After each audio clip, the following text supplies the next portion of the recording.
ka fa kian nuam ka ti zwal chi fak phu ber ani si a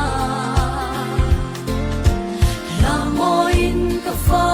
kang ban sai re lovin zai la in ka oi ning lo fak lo thei ka ni lo lam lo thei ka ni lo lal pa fa ka nuam ber e lam lam in ka fa kang ber kwang nen ka fa kang bang lo vin ka fa kang fak lo thei ka ni lo ve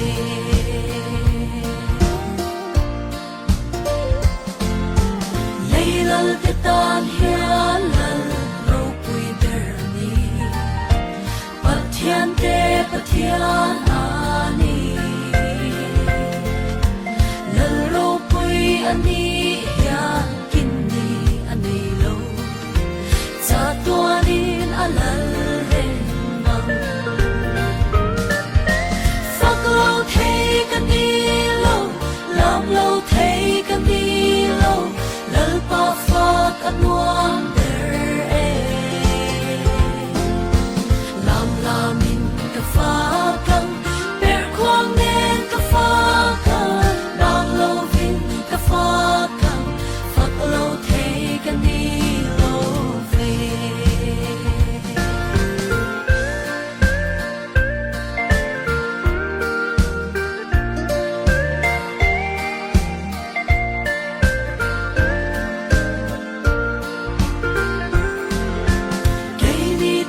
na chat na shat sen ruan lo hi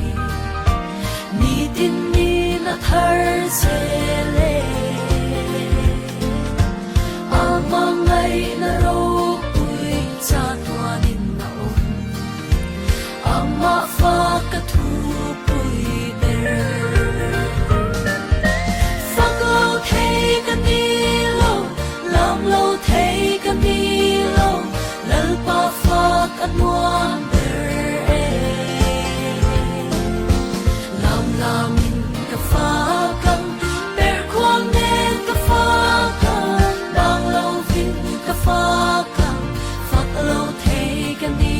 lo ve fak lo thei ka ni lo